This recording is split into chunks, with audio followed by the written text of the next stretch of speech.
This video is about how to play the center back position in the 3-1-4-2 formation, which is one of our formations this season. Let's start with the goal kick. So from the goal kick, the center back should choose somewhere outside of the box, sort of along this arc. And they should choose this based on several factors. First of all, they should choose it based on where the defender is. So if there's a defender on this side, then the center back should move to the other side. The left back and right back should be dropped onto the side of the box. So the center back should choose the side where the defender isn't. They should also be looking at the defensive midfielder. So if the defensive midfielder is on this side, then they should try to coordinate with the DM so that the DM can choose the opposite side. What this does is it forces the other team's player to choose. If both are on the same side, then that player can effectively mark them both at the same time. So this way, if one's open, the other one's covered.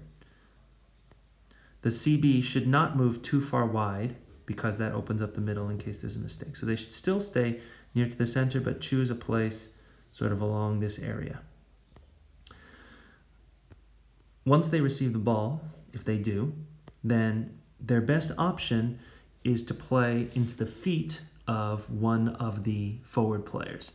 So good options could be the attacking midfielder or the forward if they drop, but generally they'll want to play into feet. From this position, they could play long balls, but their first choice really should be to play vertical passes into feet. Those are the most effective for the center back. If those aren't available, then they could play shorter passes through the middle to the DM or to a dropping AM. If the left or right midfielder is open, then they can spray it out wide. If none of those is available, then that's when they can start to incorporate the left back or right back. These should not be first choice passes. These should be sort of last or second to last choice passes. We should look to play forward first if we can. And of course, if there is nothing available, then a pass back to the goalkeeper who should be diagonally in back.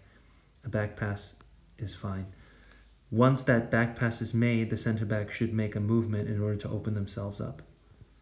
Usually involve going like this.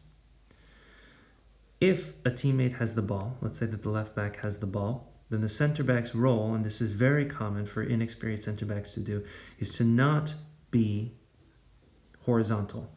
The reason being that it's very easy to cut off this pass if they're there. It also crams and compresses the middle of the pitch and reduces the amount of space that the midfielders have to work with. So by moving here, player 10 can effectively mark both the attacking midfielder and the center back. And so the left back won't really have that many central options. For this reason, the center back, when the left back has the ball, the center back should be diagonally behind with enough space in front of them so that if they do receive a back pass, that they have enough time to look up before the player 10 comes and takes the ball from them. What's also good about this positioning is it allows them to force player 10 to choose. If they want to mark high to prevent the center back from getting the ball, then they've opened up tons of space for the attacking midfielder. If they stay high to mark the attacking midfielder, then the center back has plenty of space. So this is a very good use of space. When the ball is higher up the pitch in the attacking half, the center back should be still guiding the play and moving from side to side to make sure that if there is a player in trouble, if there's a player in trouble and they're standing here or they're standing here, they're not able to receive a back pass. So in this case, number 6 has the ball, but they're in trouble and they need a back pass. The center back should be here in plenty of space with a correct angle to play that back pass. So that's a constant movement, left, right, back, and forward. If the team loses the ball, then the center back and the right and left back need to move up and compress.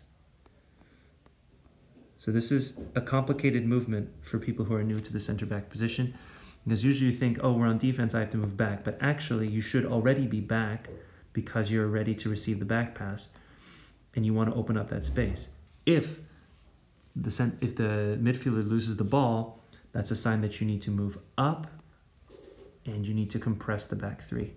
What this does is it makes it difficult for player 9 to have any passing options from here, and it makes it hard for them to play through balls. If the players are wide like this, there's tons of space for them to play player 10 through. So the center back has to play a leadership role in getting the back three together and high in a nice line so that it makes it really difficult for this player 9 to turn on the ball and to play a pass. Once they're here, they should not necessarily try to win the ball unless there's a clear opportunity. They should look to delay. And so these three players here delay until the rest of the team can come back and using numbers try to win the ball back. If by chance that through ball is played, then of course the center back, left and right back have to recover as fast as possible.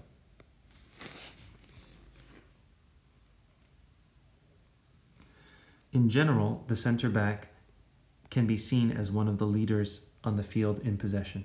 When they have the ball, they can see the whole pitch. And so they should have a passing range that's good enough to play short passes, also long passes on the ground, but they should also be able to play long balls as well, if necessary.